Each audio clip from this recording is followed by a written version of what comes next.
I first got him in January. I was volunteering at the animal shelter when he was brought in, skinny and shivering. Lou said he'd been left outside, probably dumped there by an abusive owner as their first and only act of kindness towards him. He was terrified. I brought him home with me that evening. By February, my hands were covered in little scratches, and I'd well and truly learnt my lesson about cuddles. He was a very proper cat. If he sat too still, you could almost mistake him for an ornate china ornament, with his sleek black coat and pointed ears. Even though he'd been through an awful time of it, you could just tell there was a very proud cat waiting to reappear.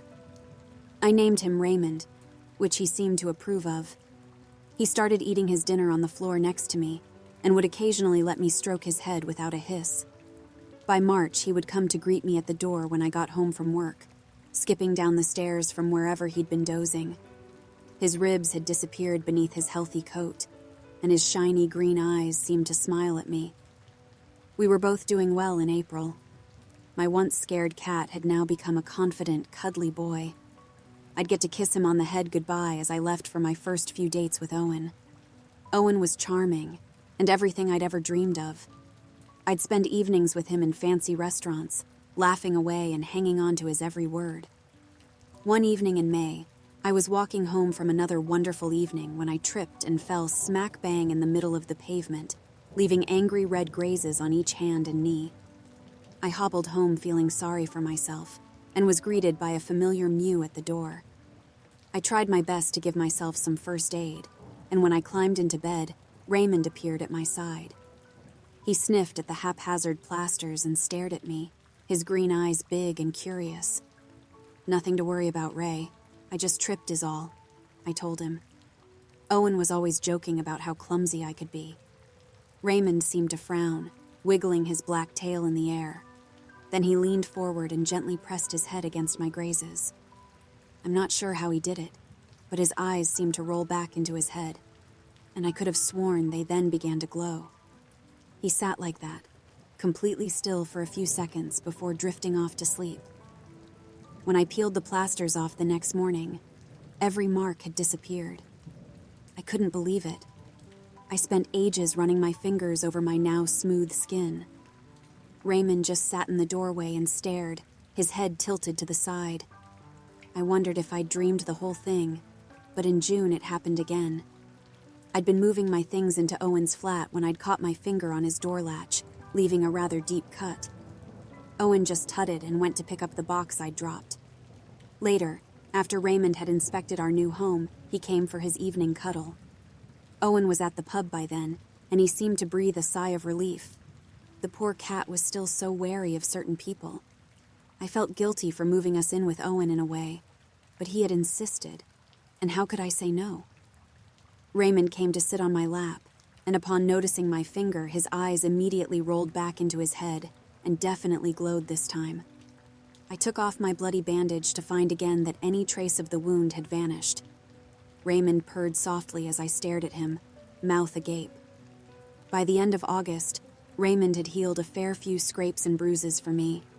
I'm ever so clumsy, of course, which Owen always ridiculed. If I'd known better, I'd have said he liked seeing me upset.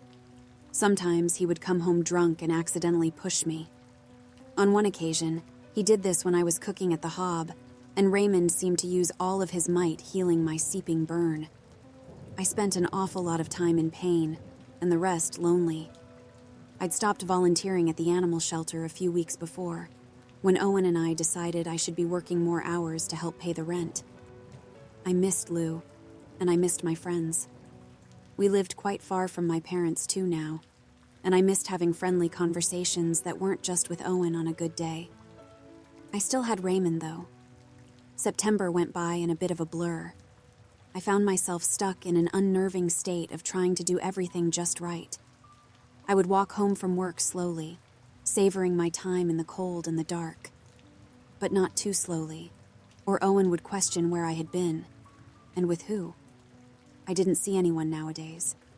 I would make sure the dinner I made was exactly to Owen's standards, even though I knew that most of the time there would be a tiny, unseen detail that would set him off. He'd leave in a huff, taking my car to the pub round the corner. I'd sit in silence with Raymond while he was gone. I felt trapped. Raymond would give me a nudge or a purr, anything to get my attention. But I was frozen. I only moved again when I heard the door slam. I would look down at Raymond. He knew he was in for a long night, too. In October, on Halloween, things reached rock bottom. I was lying on the floor, staring at the ceiling when I heard Raymond gently push open the door. I'd been so worried about him. Owen had come home drunk, again, and almost tripped over Raymond, who was sleeping peacefully on the rug. I'd instinctively jumped up, rushing to keep my precious cat safe. Owen didn't like that. Now I was on the floor and I couldn't get up. I couldn't do much of anything anymore. "I'm sorry, Raymond," I whispered, feeling my lip begin to bleed again. I started to cry and the tears stung my swollen eyes. "I'm sorry I brought us here." He gently brushed his face against my blackened cheek, and I felt like dirt. My tears splashed against the cold floorboards. Raymond deserved so much more than being stuck with me. I couldn't even keep him safe. The door slammed suddenly. I had to grit my teeth to keep from screaming when my broken bones ground together as I jumped. Owen was home. His heavy footsteps dragged through the hall, the sickly smell of whiskey surrounding him like a storm cloud. He swayed as he came into the room. His bloodshot eyes quickly focused on me. He walked over and let out a chuckle, giving my snapped leg a swift kick. "Get up then," he sneered. Every muscle in my body was screaming at me to move, but the sharp pain in my chest pinned me to the floor. My breath was coming in shallow gasps, and my broken ribs felt like knives carving into my lungs. Pathetic Owen spat, laying there, feeling sorry for yourself. "This is your fault. It always is." Raymond began to growl beside me, but Owen ignored it. He dug his fingers into my swollen face. "You're completely useless now," Raymond hissed. Something had changed in him. His sleek black form, normally so calm, was now tensed. His muscles rippled beneath his fur, and his green eyes honed in on Owen. They began to glow eerily under the flickering light. Owen laughed, releasing his grip on my jaw. "Oh, look at this. Your stupid cat. He'll protect you." Before Owen could reach out for him, something in the air shifted. The pressure dropped, and the room felt heavy.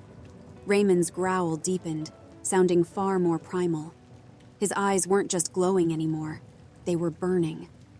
Owen staggered back, his face contorting into confusion and then pain. "What the hell?" he started, his words cut off by a scream.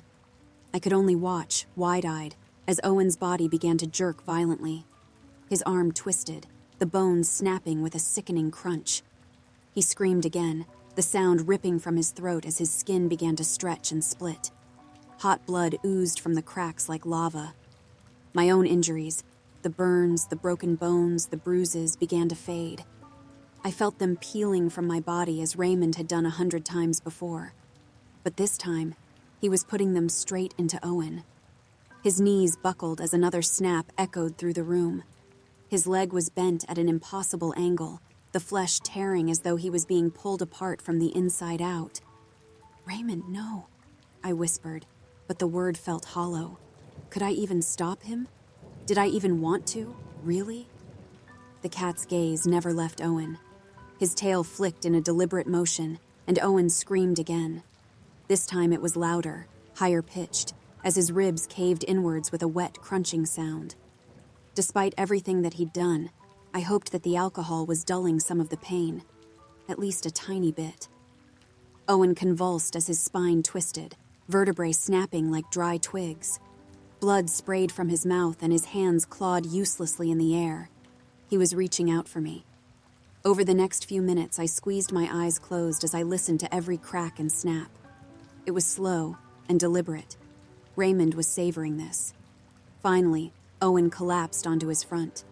His body was barely recognizable, and a shudder racked through me as I realized it was a mirror image to how mine had looked only an hour before.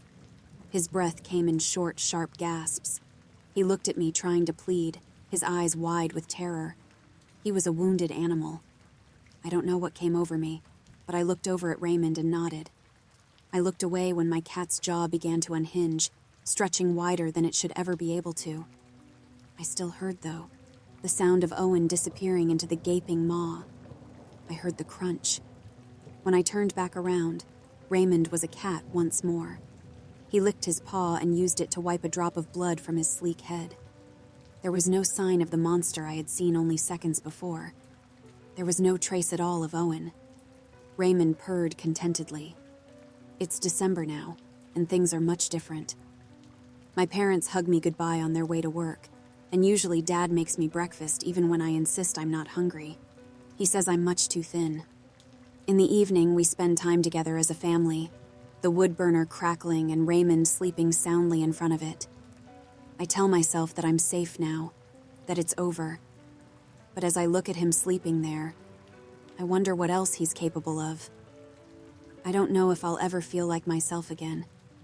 I don't really remember who she is. I have nightmares most nights. The sound of shouting will echo through my head, followed by the snapping of bones. My mom helps me talk about what happened. Well, most of it. The important thing is that it's all over. While I've been recovering, I've been trying my best to do some research. I'm still not 100% sure what breed Raymond is, though. I just know that he's a very, very good cat.